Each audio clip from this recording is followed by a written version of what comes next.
Hey everyone! So, we have another chapter of Vigilantes to go over this week, and this one was chaotic to say the least. And as chapter 97 comes out, I find myself once again asking the question if Vigilantes will end on chapter 100. Well, you don't have to wait for that answer, because with chapter 97, I have a good feeling that numbers do not matter, and we're in for an amazing finale regardless of the series' length. But you all know how this goes by now. If you haven't read the most recent chapter of My Hero Academia Vigilantes, as of me hanging in the streets right now, it's available to be read for free on viz.com. So, spoilers aside, if this is your first time here, be sure to hit that subscribe button to help keep the lights on here at the bar. And when you hit that notification bell, be sure to change your notifications from personalized to all. That way you never miss a live premiere here on the channel. I really do hope everybody has been enjoying the premieres. It really gives me a chance to connect with you all a little bit more. But with that being said, let's head inside and grab ourselves a drink, shall we?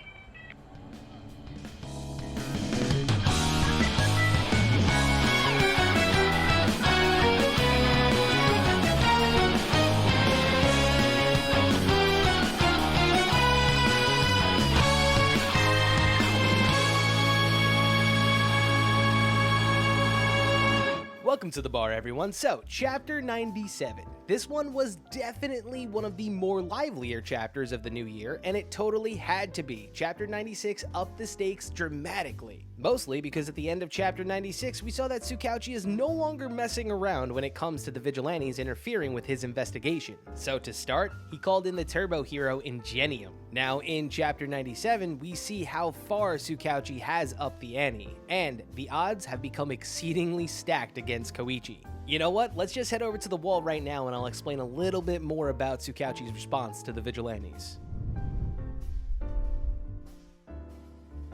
Alright, so chapter 97 starts off with the crawler on the run, and the big question that kept being asked during the last premiere was, will Koichi be fast enough to evade the turbo hero? Well, we see right here, it doesn't take long, but on a straightaway, Ingenium will catch up to pretty much most heroes. Also, I love the moment where Koichi kind of thinks that he got away, and in the background you see a dust cloud just get bigger and bigger as Ingenium arrives on scene. But when he does catch up, we learn and see two things. One, if he wants to, Koichi can absolutely outrun Ingenium. And secondly, Koichi didn't let Ingenium go in blind to the situation. He knows why Koichi is so gung-ho to be on the run. So pretty much the goal is never to just attack the crawler, it's to kind of talk some sense into him and let the heroes take over the problem with Popstep. But they also want to capture him because this reckless chase and adherence to not trusting heroes could result in someone or him getting seriously hurt. But the thing is, Ingenium was not expecting Koichi's quirk control. He knew that he was practicing his quirk over the past years, but this moment shows me that Koichi's speed is now a force to be reckoned with. During this chase, he just evaded the entirety of Team Idaten and outright dusted them. And to see Ingenium straight up acknowledge that they might not be able to catch him, it just adds to Koichi's prestige. But the thing is, Koichi is going to do everything he possibly can to get away, lay low, and then return to the hospital. Because during this entire incident, the Vigilantes seem to be the only ones who understand the gravity of the situation. And they aren't certainly wrong either. There's a villain out there who disguises himself fairly easily and recently blew up the police headquarters. So in the time that they stir up chaos by chasing down Koichi, number 6 could just be walking towards Pop's room and going in for the kill. And the next part of the chapter that I want to talk about happens right after Koichi dusts Ingenium and the rest of Team Idaten and takes to the sky. The words Ninpo appear, and then suddenly a paper-thin hand is dodged by Koichi, and as he lands, his eyes light up with nervousness. And this is the moment that we see that Koichi did pull out all the stops. He definitely uses his past recollection to know that the crawler had once evaded Endeavor, the number 2 hero at the time. So this time, multiple heavy hitters are coming out, and the 2 heroes that stand in front of Koichi are the current 3rd and 4th top heroes, Best Jeanist and Edshot. This moment had me in as much awe as Koichi was. This is a flight, not fight reaction. Koichi needs to get back to the hospital, but now these guys are standing in front of him, ready to bring him down. I have to say, I do like the fact that Best Jeanist still holds him in moderate regard because of Koichi saving tons of citizens and the life of Captain Celebrity during the Sky Egg arc. Also, with all these various heroes knowing Koichi's situation, it lets us know that the kid gloves are on for this fight, and the last thing that you want to do right now is give Koichi less than 100% of your effort. The past few weeks have been life or death for this guy, so you have to come at him with 100% or you are not going to catch him, and you're definitely not going to talk any sense into him either, because yes, Best Jeanist, he does doubt the efficacy of heroes. The dramatic irony, man. Right now in My Hero Academia, the heroes are pretty shitty, and it only took one disaster, and all of the heroes that were just quote-unquote in it bailed the fuck out. I'm looking at you, URI Musha. And Best Jeanist really kind of doesn't do his best to prove to Koichi that they're gonna make him believe in heroes again, because Koichi internally is just like, why do people keep on saying this to me? I really don't care. But with that, the top heroes begin their assault, and like I said, this group, like Ingenium, they underestimated him. And it starts with Best Jeanist using his Fiber Master to cause Koichi's poncho to become a straitjacket. But as he falls over and hits the ground, he's able to make contact and shoots himself off the building using Slide and Glide. From there, Koichi kind of takes advantage of the situation here, realizing that Edgeshot and Best Jeanist aren't just gonna let him die, so they make a cradle to catch Koichi. But in doing so, Jeanist inadvertently loosens his grip for Edgeshot to grab Koichi, and in that second of hesitation, that's all it takes. Koichi blasts out of his poncho and ditches the two top heroes with ease. This moment is pretty badass, and what's even cooler is thanks to a Twitter user going by Tyrannix, he gave me a cool little fact. The only villain to take on Edgeshot and Best Jeanist at the same time was All For One.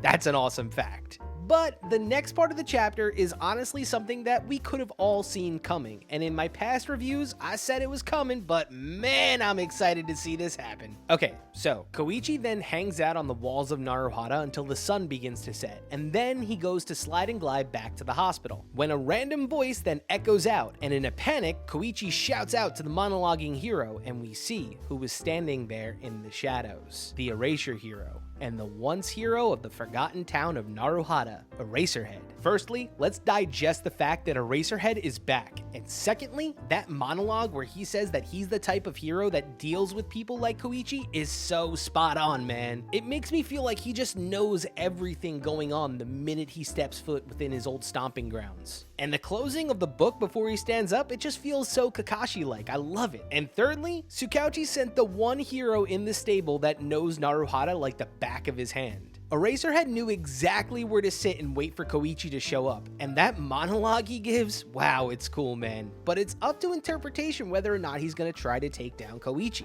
There were a lot of things that I loved in this chapter, but one thing that I really enjoyed to see was how Eraserhead knew how predictable Koichi was, and he sat there listening to a radio scanner knowing that, okay, he's eventually gonna show up here. I do hope that Eraserhead sides with Koichi and works to help him, because if anything, he actually owes the Crawler. Remember when he fought the next level villain and almost died? The Crawler saved his life, so he's kinda in debt to him. But if Eraser comes for him maliciously, it's a bit out of character. Koichi is kinda like his first student. He's the guy that inspires him to become a teacher, and when he looks at Koichi, he sees Shirakumo. So I think it's more likely that Eraserhead will help out Koichi, and if anything, the next chapter could be him seeing how far his first pupil has come.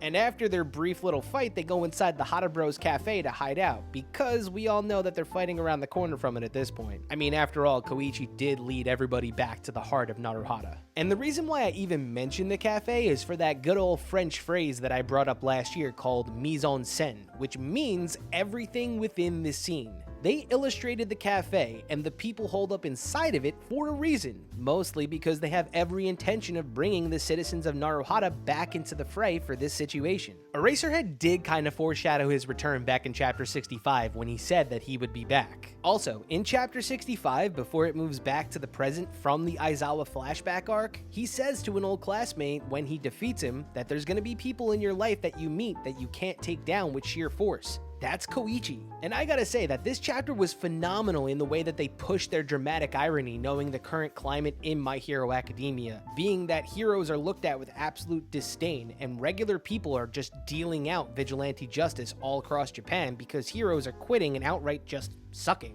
Several times throughout this chapter, Koichi was met with the resistance of pro heroes trying to talk him into letting them do the hero work, and each time they did, Koichi proved that they don't have what it takes to reel in number 6. They constantly underestimate the Vigilantes and the villains, while on the other hand, the Vigilantes don't proceed with half measures, and if anything, Koichi proved to the two top heroes today that he will get the job done, and he won't abandon it. The thing is now, he's faced with the one hero who doesn't even own a pair of kid gloves. He's facing the karate teacher that kicks you down until you learn to dodge, and I think Eraser wouldn't show up in Naruhara unless he was worried about the Vigilantes. I mean, Tsukauchi did specifically reach out because he knows Eraser has history in this town. So if I were to guess what might happen in chapter 98, well, now that the sun has gone down, this is about to become the longest night in the crawler's life. If Eraserhead does move to take him down, there's a chance, and I mean a minuscule chance, that we get the rematch from chapter 2.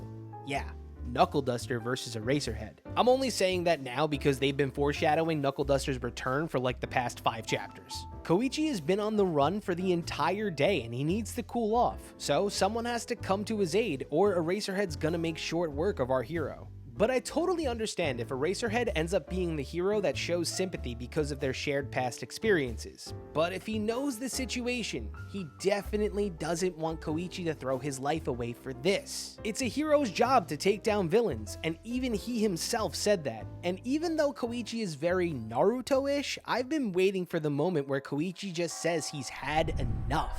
Koichi is being barked at by Soga, his friend and love interest is in a coma, and he's being hunted by a lunatic, and not to mention, in one day, he dodged close to 10 heroes, 2 of which sit right under Endeavor as a top hero. So I'm kinda just waiting for the moment where he flips the switch because of all the stress boiling over. We haven't gotten a rage moment for Koichi, so I think that it could be coming. Oh, and also, the last time that Eraserhead appeared as an antagonist, Soga and the boys were there as well, along with Knuckle Duster, so I wonder if just history will repeat itself.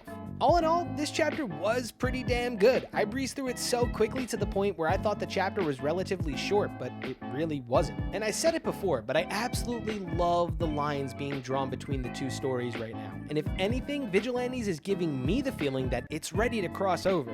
The fact that society has given up on heroes and vigilantism is back to being a norm, it's right in front of us. Just cross over already. So I'm pretty souped to see what you all have to say. And if you liked today's video, be sure to subscribe to the channel and hit that thumbs up button. But for now, I'm gonna get out of here because if they find out I've been an unlicensed hero since 2012, I think I'll probably get the bar closed. Cheers.